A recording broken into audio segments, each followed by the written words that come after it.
Welcome to No Small Roles. This is the show where I speak with fellow actors about their careers and about some of their smaller roles in big movies and TV and theater, and how these roles were, in fact, not at all small for the actors who play them. Now, my guest today is at this point an old friend, and we met, like 26, 27 years ago. Oh, God, yeah. It's been Yeah. that, yeah. So this is Sean Griffin. He is one of the kindest, most humble, hilarious, crazy talented, politically aligned with me, and That's a hell of a setup. and definitely the most Irish guest I've ever had. Cheers. Cheers. It's seltzer. Yeah, mine is just beer and wine mixed together. Okay. Now, everybody knows you from, as I said, you have a ton of theater credits, which I don't have, but we're going to talk about. But people know you from TV and film, from Aliens Are Coming, Mr. Belvedere, Murder, She Wrote, The Law and Harry McGraw, Northern Exposure, Diagnosis Murder, Titus, ER, Grounded for Life, Girlfriends, Ally McBeal, Malcolm in the Middle, and like I said, lots and lots of theater, which we're going to talk about, and many other credits, which I didn't mention. Sean, thank you for doing this. Oh, it's a pleasure. Thank you for asking me, Ian. One little thing in that, I never did Mr. Belvedere. What? It's a lie? It's a lie. There was another Sean Griffin who was a 8-year-old actor. Are you sure that wasn't you? You were 8 in the 80s. Oh, yeah. They hadn't invented television at that time. But yes, so I never did Mr. But all truth right here. I'm going to credit it to you anyway. I wish you had done it. So yeah, you had a recurring role, 8 episodes, and you were the one that killed Mr. Belvedere. Yes, and the residual checks have gotten lost in the mail. They're going to make it to you. Just give it time. Now, I usually jump right into the heaviest question. Anyone that's watched this show knows this is where I start. Are you ready to just dive right in? Sure. I am. Do you prefer grilled cheese with or without tomato? I prefer it with, actually. A good slice of tomato helps everything. Always. Yep. Okay. And is grilled cheese a thing that one gets in Ireland? No. No. I don't remember as a kid ever having grilled cheese. I don't think we could afford the cheese to begin with. But there were animals around to make cheese. Oh, there was cheese. There was cheese, but never grilled. Okay. Well, I'm glad that is something you've discovered after arriving. I did, and it was worth waiting for. Well, if you ever come over, I'm going to make you a grilled cheese with tomato. Okay. Now, I need to ask you, you were born and raised in Ireland. So you're intelligent. Most people from abroad are pretty smart. So why are you an actor?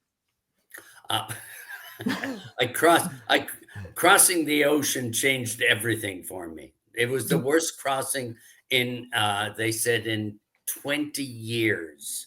Why is that? Because of waves and stuff like that, or waves and stuff like storms? So I think that's what changed everything, and it just rocked my brain to the point where I thought, "Oh, I think I'll act." Are you kidding? You didn't wait. How old were you when you moved over? 13. Did you do acting over there before? Because 13. People have asked me where it came from. My love of theater. Yeah. I had 2 uncles, my mom's brothers, who were the most amazing tenors. Are they in here anywhere? Pardon? Are they in this photo anywhere? Oh my God. No, that's me. No, they're not in there. Okay. But they both performed in Gilbert and Sullivan operettas in Ireland. And as a kid, I always remember going and watching, and it was just thrilling to see my uncles up there doing what they did so well. So I think that was in the back of my mind. When you saw them up there, were you like, oh, could be interesting to be up there? Or you're just like, that's just cool what they're doing? I thought at that time it was cool what they were doing. I think it was later on when I shifted to, I might be able to do that. Not necessarily Gilbert and Sullivan, but performing. But you did, from my understanding, is you toured in the choir over there. So there's a level of performance to that. Do you think there's something, is that some sort of, You did your homework, didn't you? I stalked you a little bit. I hope you don't mind. If you don't want any Yes. of these photos up there, I can erase them as well. Yes, there was a boys' choir at the church we went to in Limerick, and we toured Ireland, including Northern Ireland. And as God, how old was I? 10, I think, when I started singing in the choir. And I sang in the choir until I was 13 when we left the country. Were you good? Were you like, oh, I'm a good singer? I was good in a group. Okay. You could Yes. hide. I did choir in high school and in college, and I was the same. In a group, I was fine. But the second everyone else got quiet, voice went away. Yeah, I was good in a group. And later on in life, it was like if they were looking for an actor who sang, they came to me, not necessarily a singer who could act. And well, actually, I'll come to that in a little bit. Okay. But before we continue, we have this segment coming up called the Kiss and Tell, and it's where someone shares a behind the scenes story, something that left an impression in 1 or 2 words, or even 3. Can you tease what your Kiss and Tell will be about? A Broadway show. A Broadway show. Okay. We're going to make that 1 word. That counts as 1 word. Broadway. No, okay. Okay, that works too. Okay. Okay, so you took the boat over. It was very, I imagine, pretty terrifying. For you, was it terrifying? It wasn't. Actually, it was terrifying for my younger brother, who was 5 years younger. He was sick every single day of the 2-week trek across the ocean. Seasick? Yeah. Oh, yeah. He was just, the poor guy was just, he just was in the cabin the whole time. Me, on the other hand, I wandered around the boat a lot, and it was just a big adventure.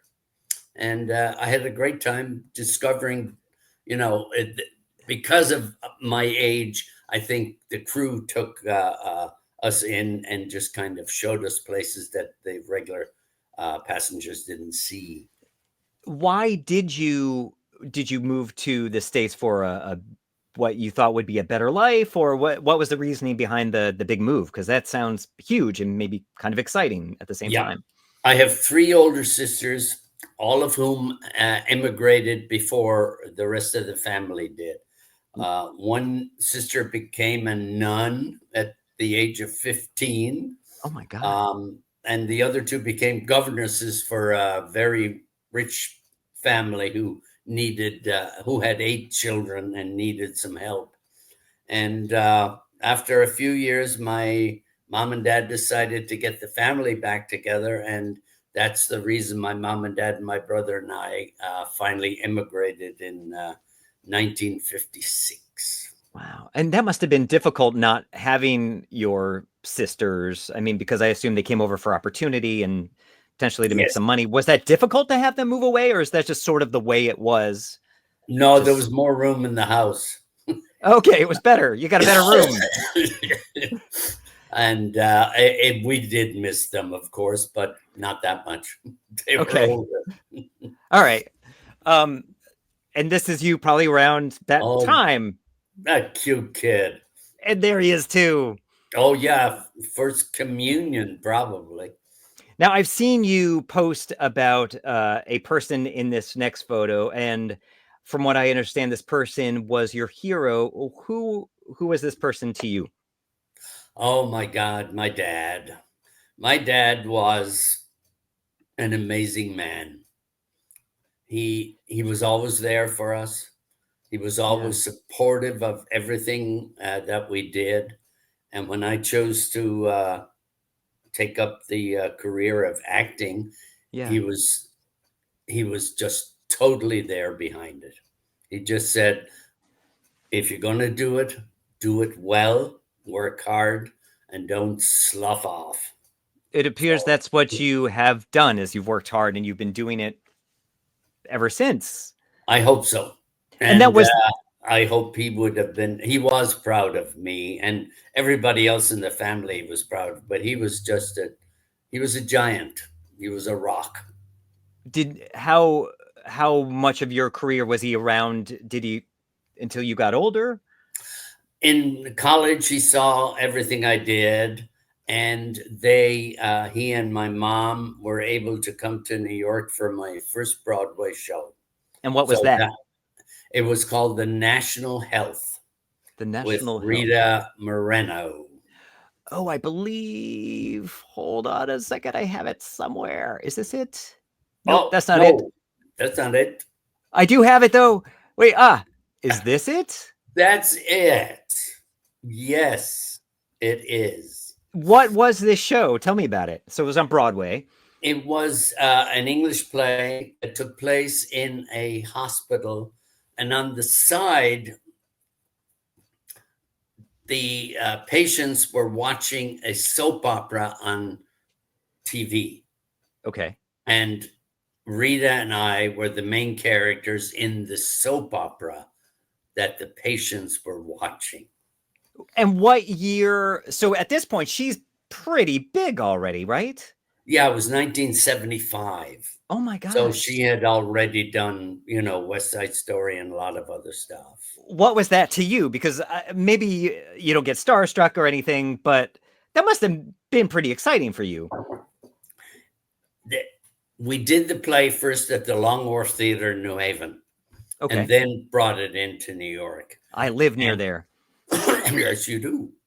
And getting to know her made it just so much easier. She was not anyone who threw her stardom around. She was an actress, and she was wonderful to work with. One of the easiest people I've ever worked with on stage, who had a name, and we had the greatest time working together. I married her in that play. Congratulations. I didn't get you anything. I was alive. I could have gotten you a gift. Sorry. How did that come about though? Because you said it was your first Broadway play. It started in New Haven. Did you know when it was in New Haven it was going to go to Broadway? We had an inkling. I was in the company in New Haven for 5 years. Okay. And we had an inkling that this play, because of the size of it and the reaction to it, and the critics always came up to the Long Wharf from New York and they raved about it. So we kind of felt that there was a good possibility that it would go into New York. So it sounds like it was sort of a natural progression for you to have been in the play and then for it to have gone to Broadway. Yes. Yes. So it wasn't like a blind audition and then, oh, I got this role. You were a part of the company already. I was part of the company. Yeah. Yeah. Because we also did All Wilderness at the Long Wharf, which also went into Broadway. And you went to Broadway with that as well? Yeah, later on. Yeah. Okay, so backing up, you moved to the States. Your father, of course, was excited for, this career that you were building for yourself. Did you study right away, or in school you started doing plays? How did it really start at that time? In high school, I kind of got involved with a little experimental group of kids, because in our high school, the kids who did the big dramas and the musicals were all the rich kids. Okay. And because they had cars and they could, but the rest of us were pushed to the side and not really allowed. So we fought back by doing some experimental work ourselves. But anyway, so after high school, my dad worked for the Wheelabrator Corporation in Mishawaka, Indiana. And so that's where you lived? That's where we had moved to. We moved to South Bend, Indiana, which is right next door. Okay. My dad worked in Mishawaka. Where was I going with this? Oh, yes. So the company my dad worked for gave 2 scholarships every year. One to Indiana University, one to Notre Dame.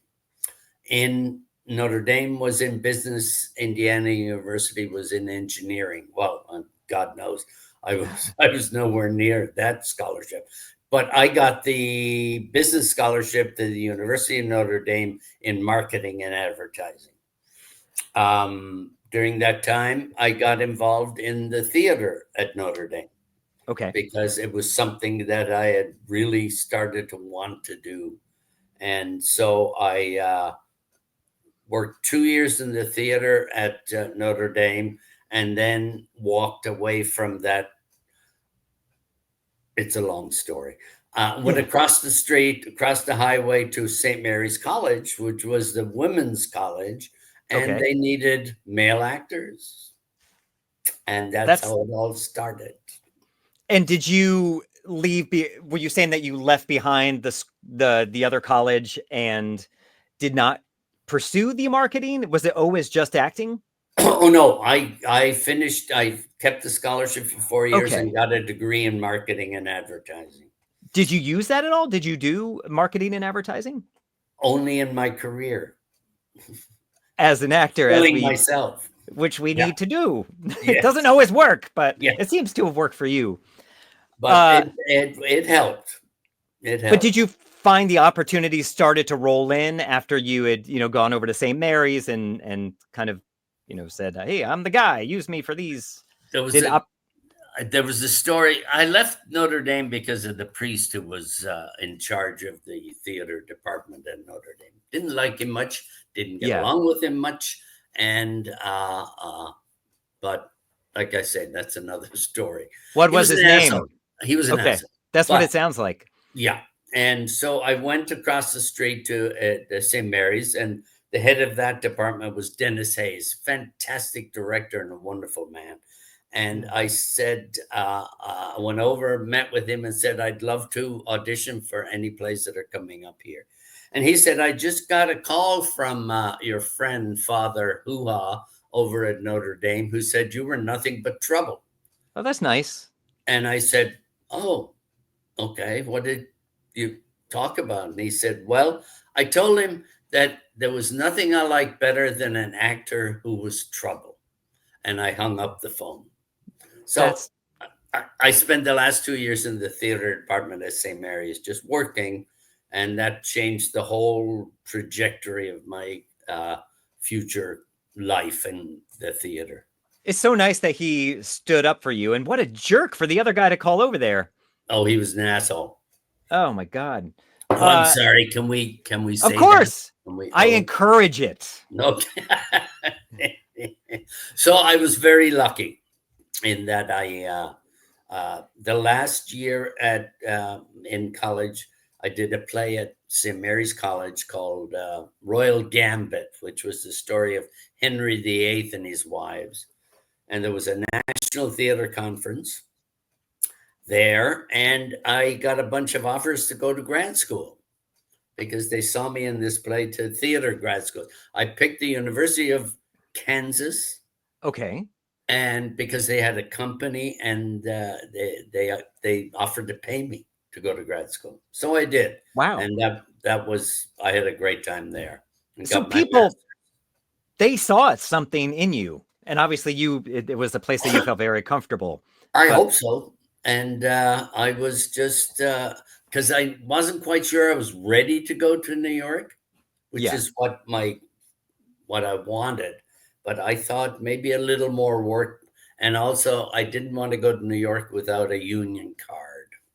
Okay. So. And when you were thinking in terms of New York, was it, oh, I just want to get onto Broadway? What were you visualizing for yourself? Yeah. I mean, I think every young actor looks at Broadway as a place that they want to get to. But also, I knew that New York was the place where a lot of the regional theater companies went to cast their plays for the season.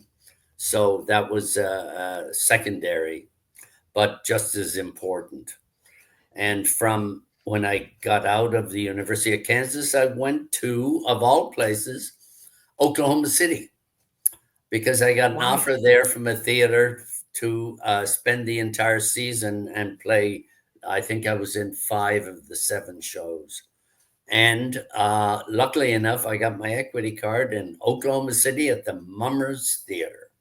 Wow. So you did all of Middle America. Oh, God, yes.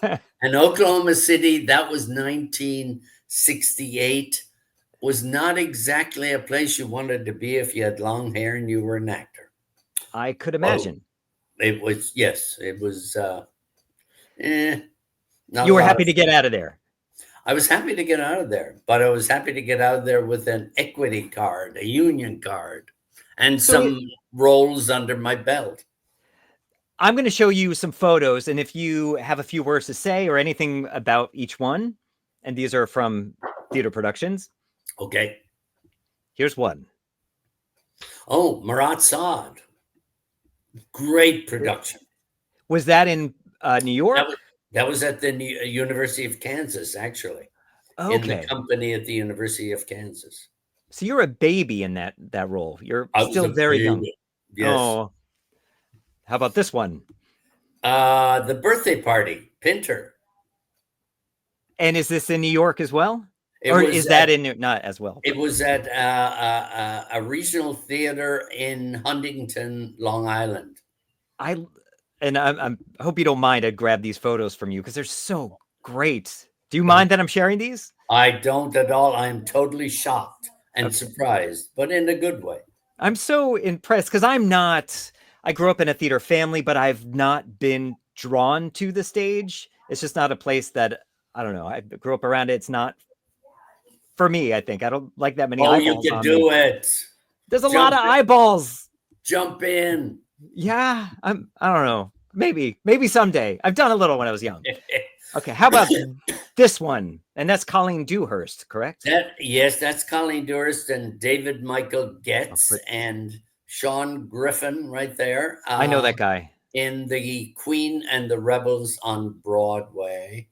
And the story that goes with that is that we opened and ran for like 3 weeks, and David Michael Getz got a TV show, and I was the understudy, and was lucky enough to go on for him for the rest of the run opposite Colleen Dewhurst on Broadway.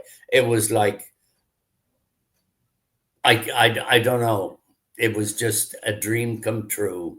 I mean, she was just the most fantastic actress and woman I have ever met. She was a powerhouse. Oh, God, yes. But fun. Did that opportunity, did it amp things up for your career, or were you you were in a place that you were already very happy with? I was very happy with that. I really was. And lucky enough, after that, a little ways down the road, she directed a play called Ned and Jack, which I was also in, a small part. There are no small parts. There are no small parts, no. But she asked me if I would do that show. So a lot of things came out of it. Yes. So do you find that word of mouth, because that sounds like one of those opportunities that came because of another opportunity. Did you find word of mouth helped you, or did you always find yourself reaching for opportunities? I did both. I think word of mouth does help, especially when you work with people like Colleen Dewhurst or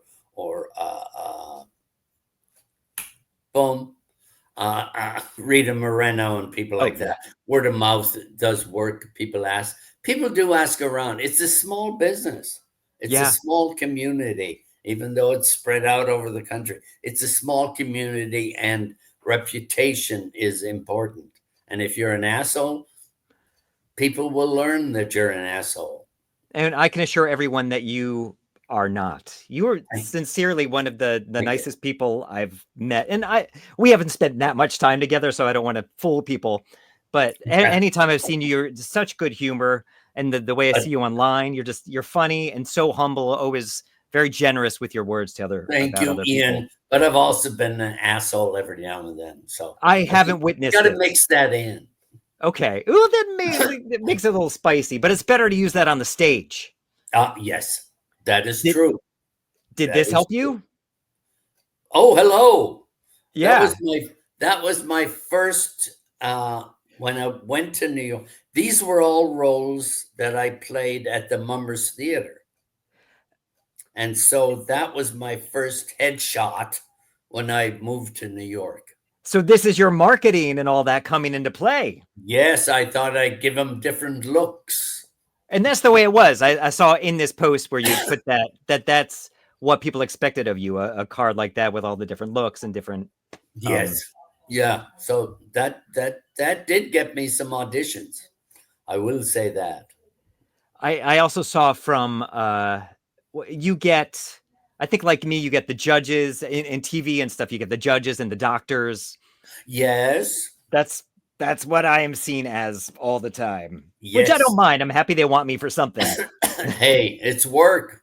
Exactly. You're a working actor, and that's what we want to be.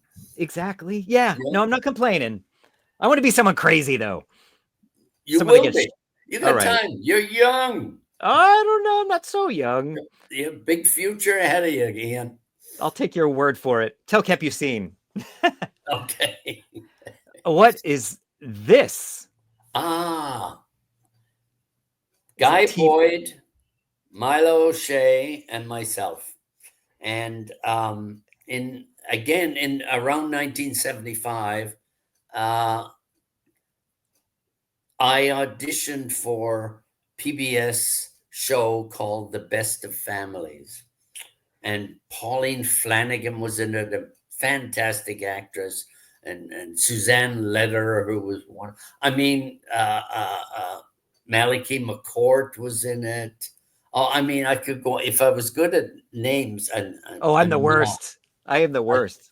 I know. Like, but they were. Oh, Sigourney Weaver was even in it in a small part. But I played. It was about 3 families in New York from 1880 to 1900, and it was 10 episodes, I think. Yeah, and there was the Irish immigrant family living in the tenements. There was the middle class family. It was a Methodist minister, Presbyterian minister, and his family, and the railroad baron and his family. You worked in Bill Hurt was in the middle group there, and he played one of the leads as well. Is this the one where I saw some footage of you driving a train? Is that project? A trolley. A trolley. It looks like you were actually driving it too. Oh, I was. They put this huge, enormous trolley in my hands and said, drive through that crowd. They trusted an actor to do that? I know. They were mad back then. They were obviously trying to save money. So I assume you were part of the Irish family too. Yes. I was the asshole son of the Irish family. Guy Boyd was the good son. I was the bad son. But that's fun.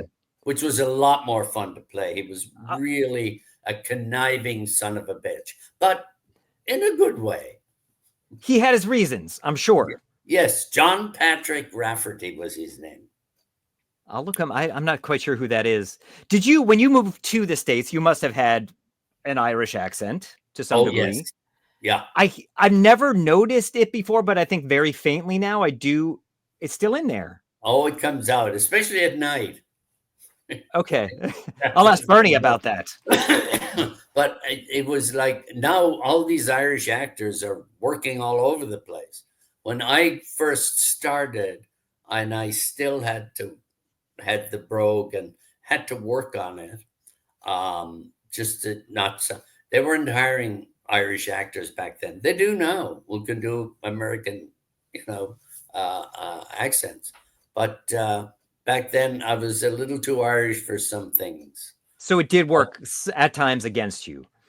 I felt it did. Yeah. Especially in commercials. Yeah. I have some Irish friends up in the Boston area, and they have had challenges because it is, I guess, a difficult accent to hide. Maybe maybe any accent, but yeah. And if you grew up with it, but I worked on it over the years so that and I can always bring it back if there was an Irish play. So that was Hint, all right. people. Wait, you're retired though, right? You are. I retired a year ago after 60 years. Is that what this is? Oh, yeah. That's the theater. That's the Fifth Avenue Theater where I did my last show, which was White Christmas. In Seattle. Is that in Seattle? My wife Bernie was the managing director of that theater, but she didn't cast me. Okay, yeah, no. I got the role myself. You have experience. I could see that maybe people hired you for other reasons. Why did you retire? Were you just you've done enough, you've proven yourself, it's exhausting the hours, or what is it? Why? So I have had some medical problems, and I felt, and I've always felt this way, if you can't give 100%, then you should quit. And I feel that audiences pay 100% for their tickets, especially now. Yeah. Oh, yeah, and more. Yeah. And I think you have to be able to give 100%, eight shows a week. And I was getting to the point where I didn't have the energy. I turned 80, and I just thought this might be a time to step away. And it was a good decision. And the only thing I miss are the people. Yeah, the community that you build and the. Yeah, but it was time, and because I had seen somebody in an interview say that they only give 70% of themselves on stage, and I thought that was total bullshit. That's ripping people off. Yes, and she did. And this was in New York on Broadway, where this woman whom I know, who is from Seattle, said she only gives 70% of herself. Who is it? Do you know? You don't have to say names. No. Okay. I'm sure. I'm sure people remember. She was in 1776 on. That was a long time ago. Oh, the show. Okay. It was It was the most recent production, which was probably only about 5 years ago. Okay, so this will be easy to find out. All right, we'll do some research. Yes, it will. I'll let you do that. You are retired from the stage, but would you do, not that I'm casting or anything, but would you do a film role or TV, which is like a one and done? Okay. Yeah. Because, I mean, I always loved doing television, or the few films I did. You don't have to do 8 shows a week. You get out there and do maybe 8 takes or 5 takes. No, I would. Yes, I have retired from the stage only. Take note, everybody. Yes, he is hireable. Now I want to play. You did some commercials. I have one here, and this is, I can't imagine this commercial happening today. But here it is. Hey Frank, you got a visitor. Okay. What do you say to a man? You Frank Kinsley? Who never turns his back on a friend? I'm your son, Bobby. Why'd you leave us? What do you say to a man? That what your mother told you? Who walks face into the wind? Why are you here? Because I remember you telling me there were 2 sides to every story. You do you? Hey, Vern. What do you say? Where are you going? What do you I'm gonna buy a man a beer. Buy that man a Miller. Here's the man who deserves the best. Nothing but the best will do. Smooth, never bitter, Miller beer. I don't know where to start. How about from right now? Buy that man a Miller beer. The best comes shining through.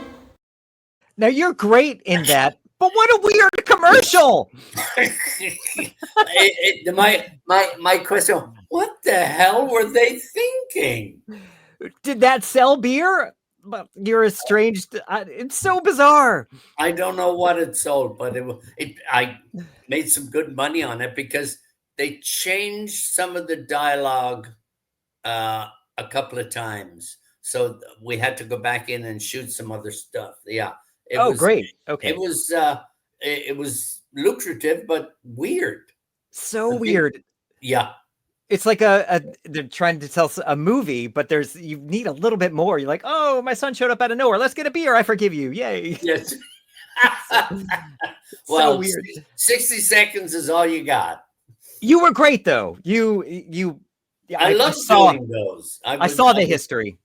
I was very lucky that director hired me for 2 other spots, 2 other commercials. Oh, Actually, and at that time, were commercials as lucrative as they are now, or maybe even better? I think they were more lucrative because they ran longer. I did one for Hallmark cards. Okay.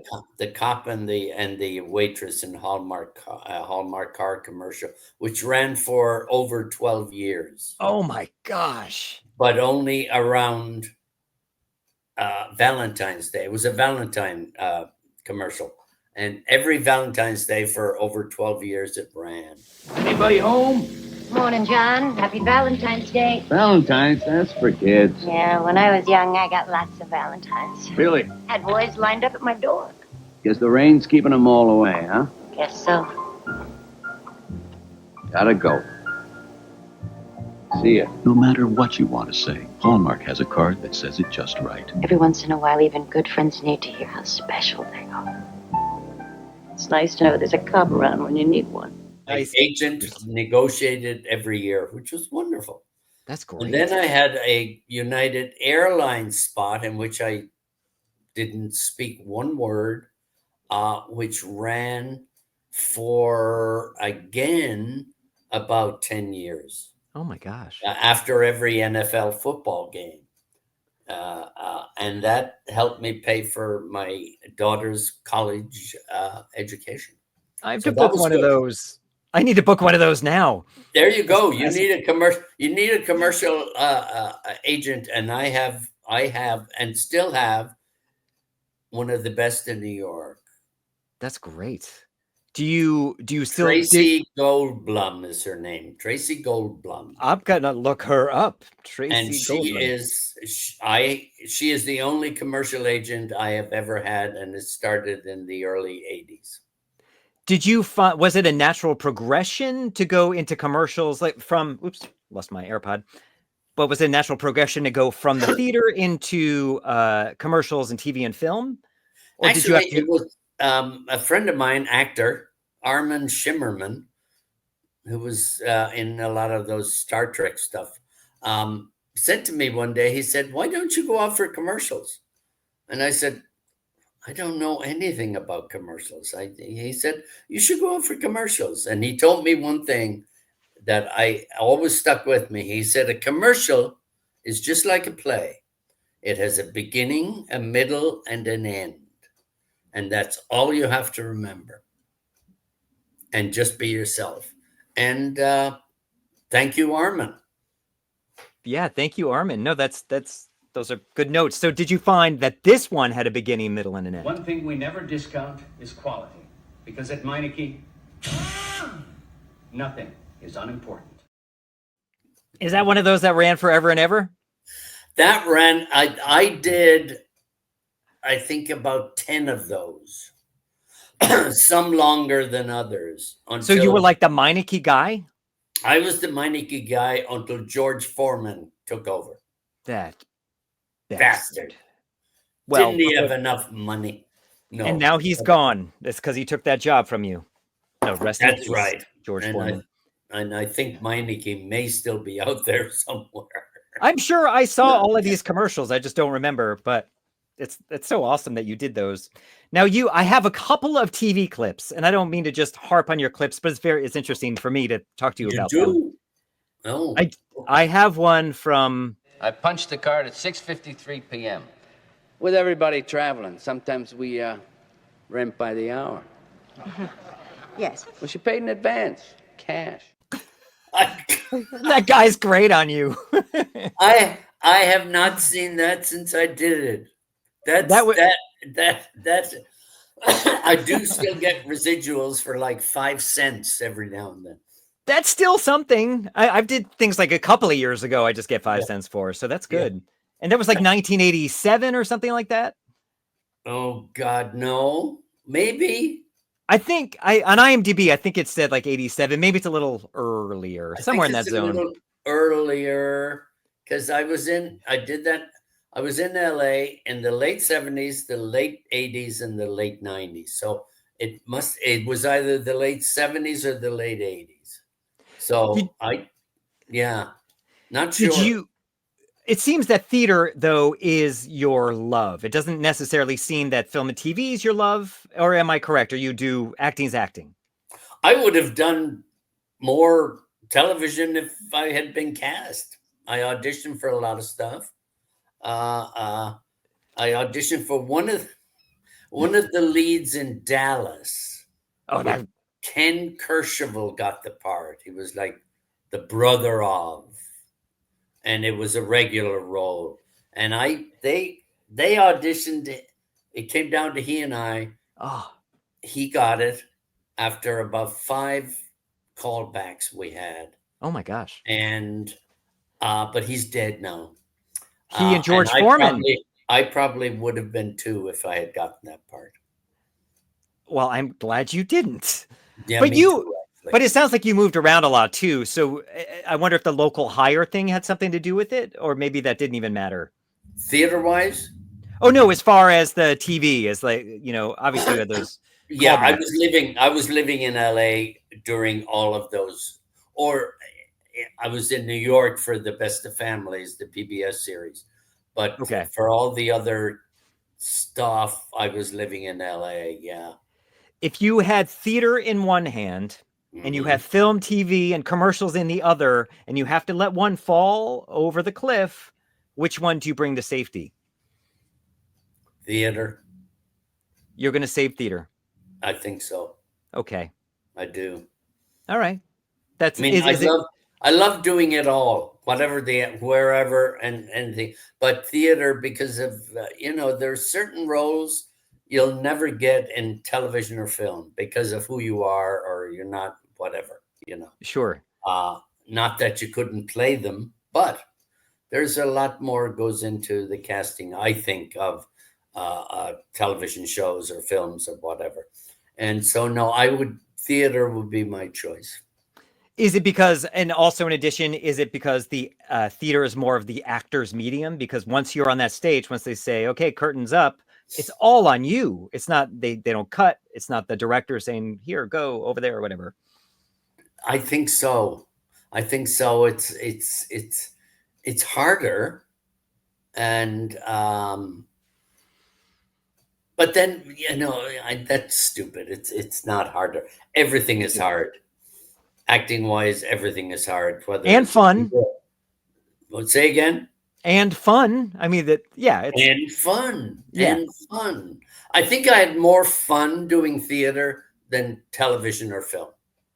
And the community too, because with theater, you're with the people. It's film and TV. You might come in for a day. You don't even really get to know the people. It's like, I always say, it's like going to someone else's.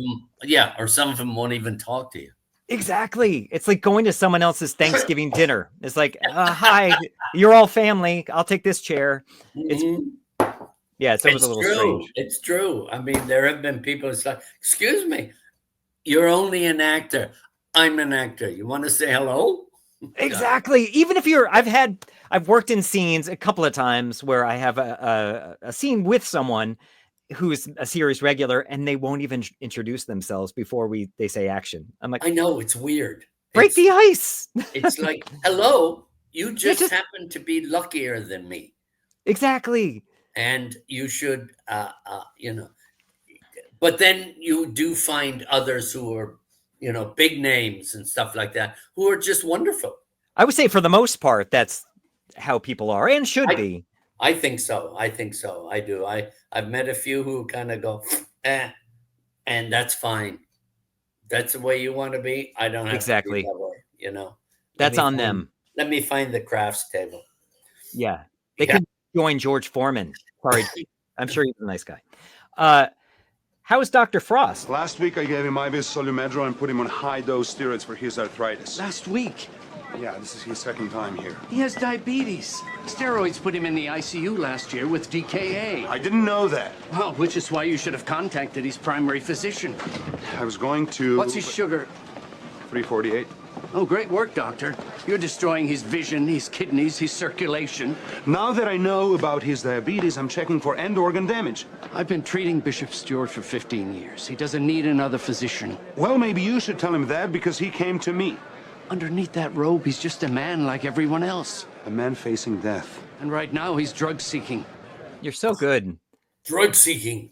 Yeah, I'm glad you recognize that. I must say that actor, and I can't think of his name. It's like Goran something? Is that correct? Was lovely. Good. He was just really a nice... It was nice to be thrown into something. And I was certainly thrown into that. It was like, oh, shit, we got to walk, too? And oh, I love walking. Walking through the halls of the... It was scary, but fun. But it was fun. Yeah, I had a good time doing You're that. so grounded and so real in these clips, or just perfect for it. So obviously, Murder, She Wrote, it's a bit broader. That's what the show was. Yes. But here, you're just so grounded and real. Did you find between theater and film, you had to rope yourself in a bit more as it is more intimate? Was that easy for you? It wasn't hard. It was scary because I had never taken a film or television class. Yeah. And it was, I always, in the back of my head, it was like, oh, don't fuck up, don't fuck up, don't fuck up. We all feel that way. It's like, you're in for 1 or 2 days and it's like, but it was, there were wonderful people who were there and they wanted you to be as good as you wanted to be. Especially a shot like that too, where there is so much movement. And if someone messes up a line, they have to reset all of that action going on around you. Yes. So that's what it's like juggling. It's like, oh, I don't want to be the one to mess this up. I think we just did 2 takes on that. That's great. As I remember. And I was so happy when they said, cut print. You're like, we did it. Yeah, I know that feeling. Go away, Sean. And there it is. It lives on forever. I have one more clip like that, and I don't want to keep you forever. I have nothing to do, dude. Okay, we're going until tomorrow. Okay. Here is one more clip. I really want to serve on another jury. I know. I messed up this time, but the next time I will do it right. I'm not responsible for scheduling that. I'm sure you have connections. Please, I just need another chance. Seems there was some kind of mistrial earlier. Now everything's backed up. You're gonna have to wait. I'll do the best I can, if you promise to stop bothering me right now. Deal. I gotta go. My husband's probably gone crazy without me. I love the eye roll. That's hard, though. The weirdest thing was the 2 characters in the back that had a throwaway line, and it was that's what I was thinking. It just was like, why are for you? It's so unnatural too to act like you're still engaged in that conversation, but you have to wait for them to say their thing. Yes, so yeah, but that was fun. Those were nice people on that show. There were really lovely people on that show. Maybe you'll come back because it's coming back. Oh, is it? Yeah, I guess Bryan Cranston's doing another season right now. Oh, well, yeah. I'll be damned. Just say if you need that judge back. Malcolm in the Middle. I think David Hyde Pierce's husband was one of the writers, I think, on that. And I had worked with him years before on stage in Boston. With the husband or David Hyde Pierce? With the husband. Okay. I don't know. I don't remember his name. Yeah, it'll come to me. Hopefully. I don't know. I don't remember either. I probably told you, or you saw, I worked with David Hyde Pierce a couple of years ago, and he's the nicest. What a wonderful, great experience. Oh, lucky you. Oh, we played twins together in that show Julia on HBO, and it was just a dream opportunity. Oh, I remember that. Yeah, in the end, you don't see me, but Bernie it was so... and I love that show. And you're always good. Oh, thank you. Thank you. You are. You're always good. I think it depends. I mean, I know for me, it depends on the situation, the people I'm around, and how comfortable they make me feel. Yeah. And then, but you're a smart actor. That's important. Tell my wife. I will. Thank you. Okay, so you coming up in the business, is there something that you wish you had known, or some advice for up and comers that you think would be important for them to know? Yeah. No pressure. I think one of the most important things to learn is auditions. Hate auditions. Hate auditioning. Same. It's so uncomfortable. It's not real. It's unnatural. Yes. It's that's the word. But the thing is, you go in, you do your best, you walk out, you close the door. There's no way you can change what just happened. So let it go. Yeah. People, oh, why didn't I? Oh, I wished I had. Oh, why didn't I step to the left instead of the right? No, there's nothing you can do. And I find young actors who just beat themselves up. And we all have. There's nothing you can do. You'll either get it or you won't, but you can't change it. Yeah. And it's important to go in feeling this is my role. Yeah. Well, and I think this is mine. I've got this. You know? I think it's the one time you're completely free to create on your own before you get in, say you do book it and you get to set with the director. Yeah. It's the one time you have it all, the complete freedom. Right. And it's yours. It's yours to get, to win, or to lose, however you look at it. And you just go in and do your best. And, and I do believe if you go off the rails halfway through an audition, you stop and say, I'm sorry, let's start again. I never feel that there's anything wrong with that. If they want to take that in a bad way, that's fine. But I feel like if you're off the rails, you're off the rails. Get back on the rails, stop and say, let's do that again. Just like we would on set. Yeah. Yeah. We would start again. And everyone does it at every level and every kind of role. Everyone messes up their lines or whatnot, or derails. Yeah. And it's like you said, auditions are just unnatural. Have you self-taped? Have you been? I have, and I hate it. I love it, but well, you're very good. I've never self-taped for a play. I've self-taped for television stuff or commercials. Which seems more natural. For a play, though, you want to be in front of people and to have that chemistry. That feeding, and you want people behind the table there responding. Yeah. I know people who do it very well, and you obviously do, but no. Sometimes. I hate the idea of it. I understand the apprehension. I've one gentleman that I had on, he said since self-taping has come to be, he has not booked anything, and he was booking all the time when it was in person, and new opportunities would be thrown at him because they're like, oh, wait, that was a good read, but actually you're better for this role, which can't happen in self-tape world. Yeah, it can. Yeah. But I don't know. I'm working with an actor this afternoon who's auditioning for Come From Away.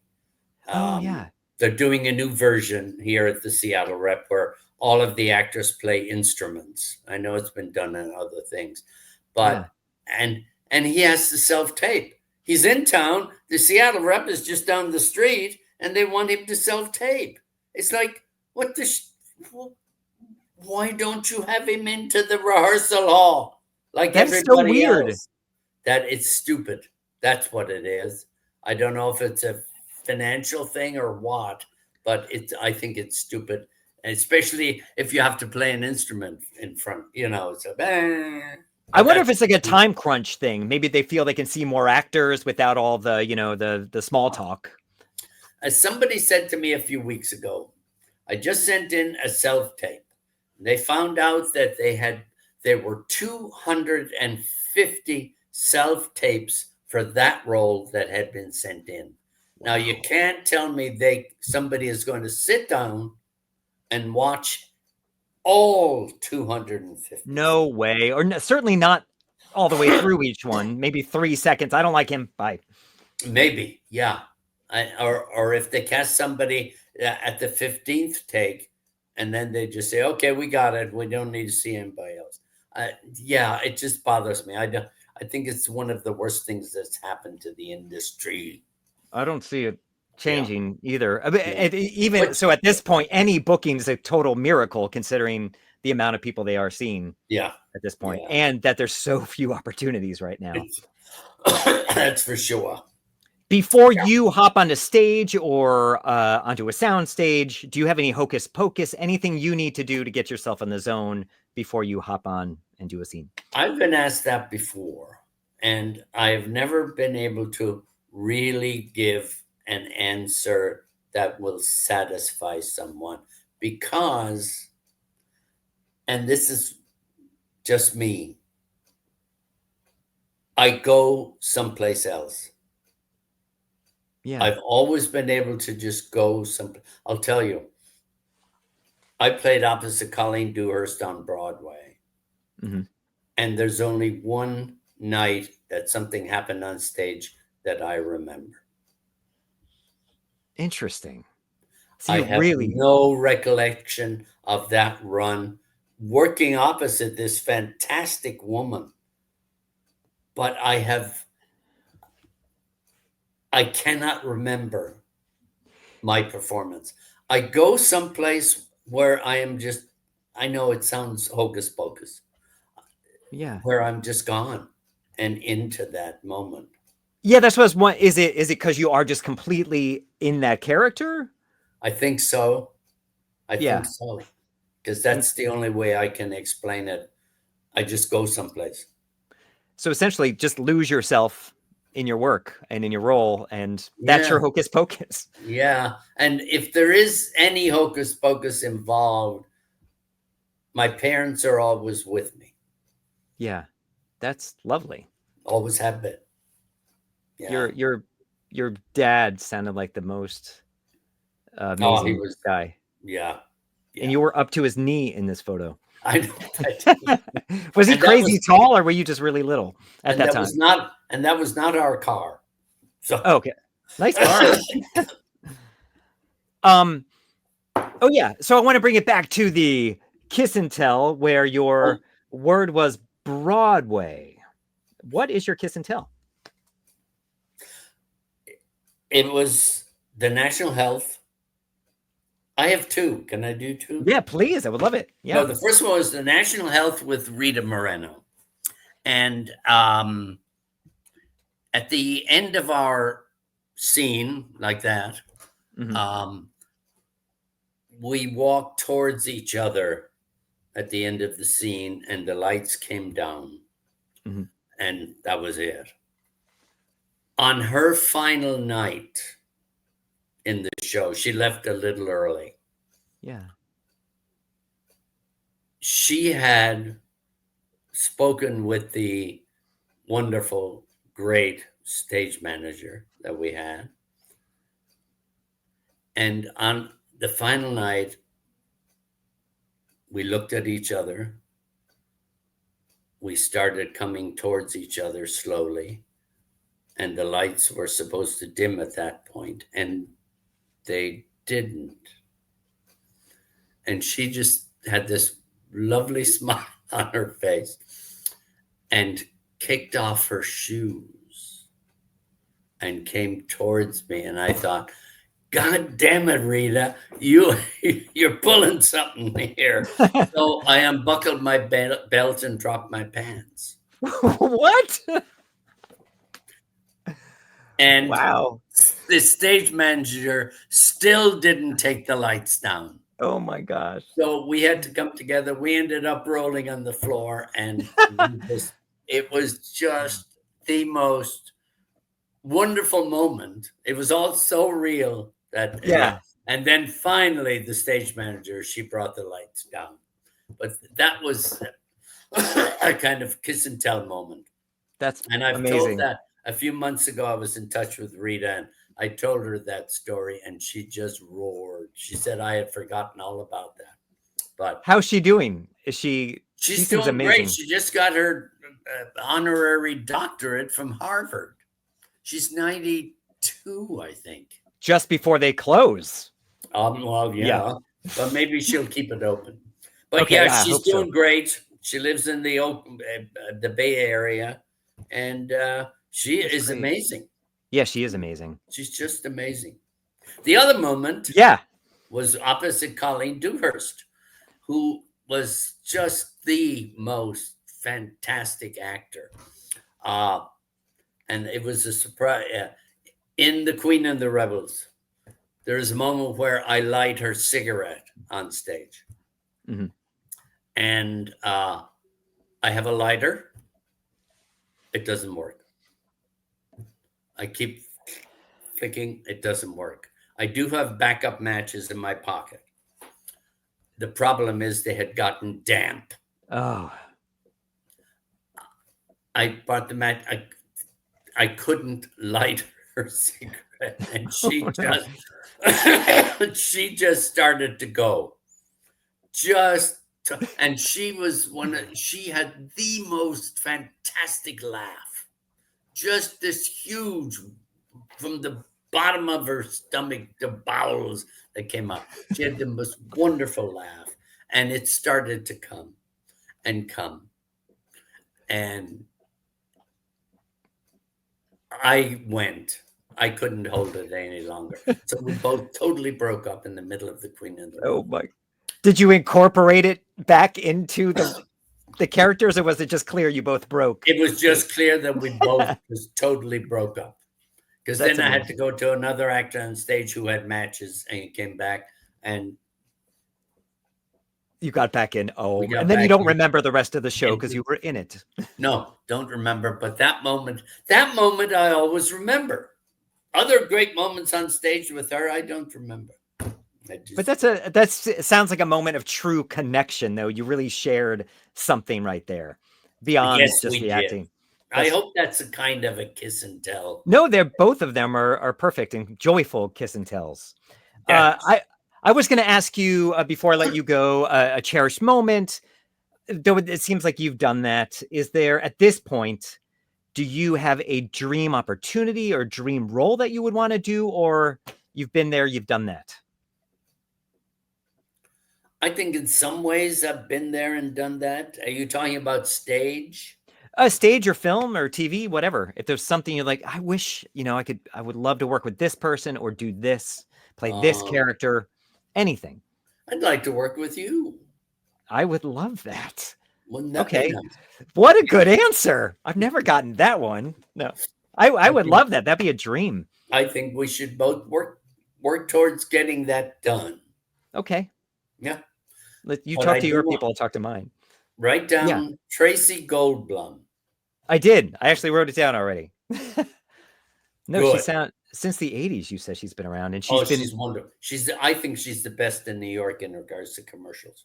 That says something about both of you, though, that you've been connected that long, that you would want to be and that she would want to be with you. So that's well, I guess it does. Yeah.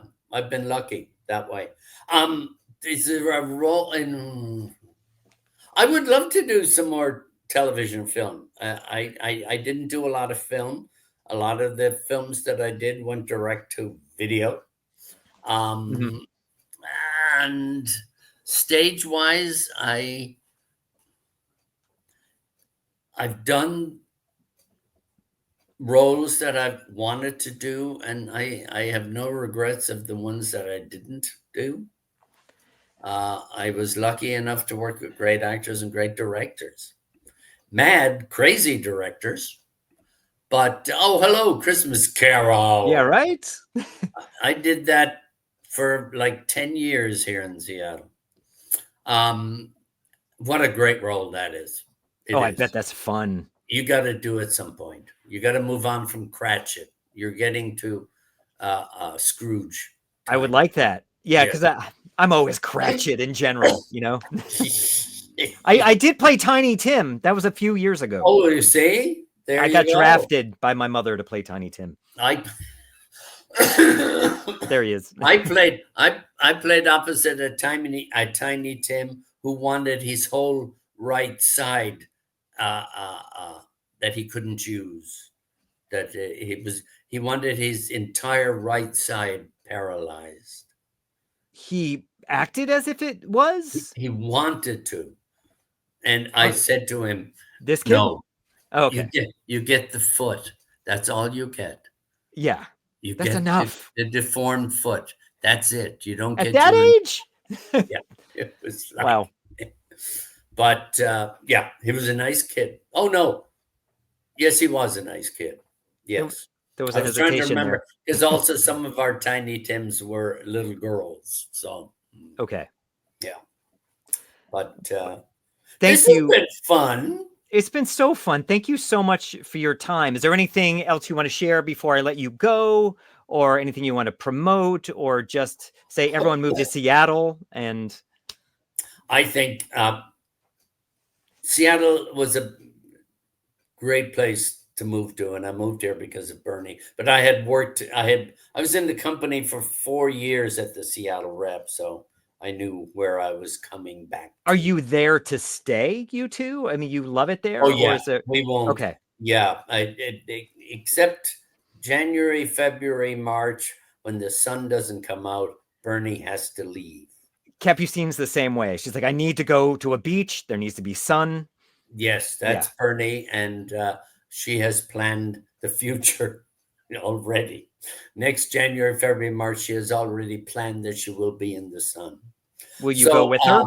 Pardon? Will you go along? Probably for a week. Don't get sick. I don't. Yeah,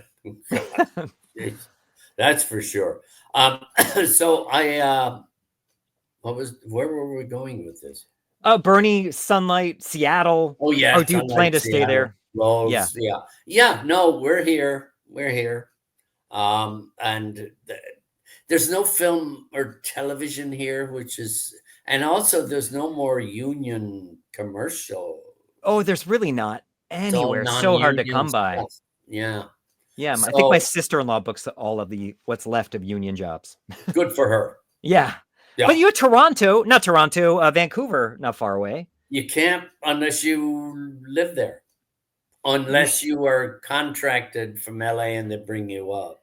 Just marry a Canadian. Oh, wait, don't tell Bernie I said that. I think Bernie left, so we're okay. Yeah, that's a good possibility. Don't do that. She's amazing. So you yes, both are very lucky. I'm really, I did the theater that I wanted to do. Yeah. I did some roles that Bernie and I were just talking about it. The sad thing, if you can look at it that way. Yeah. The sad thing about doing theater is that you do it and it's gone. True. You were able to bring up some clips of television shows I did 40 years ago. Yeah. All those shows, because there were some shows I wish I could revisit by watching, but no, they're gone. You got some photos. Photos. Yes. Yes. Oh, there. Maliki McCord is there somewhere. Class Menagerie. And this one, Hugging Heads. Great play. It looks a 4-night. That's Joe Mahar's head. A 4-night come. It takes place. It's a ritualistic murder in a pear orchard in northern England. That sounds interesting. It's an amazing play. But you don't have it on tape, do you? No. I know. It was at the Long Wharf. Way back when. Yeah. In my an neck of the amazing woods. play. The audience either booed or cheered at the end. And why was that? Because it was a depressing... It was so far out in regards to the ritualistic murder of this tramp. Joe Mahar, who was, what a great actor he was. Yeah, that's what, spoke. Actually, I remember one night at the curtain call, we didn't bow or anything. We just stood up and stood there. An audience member came up and threw me against the back of the stage and said, "Don't you ever fucking do this show again." Yeah. Wow. Exciting.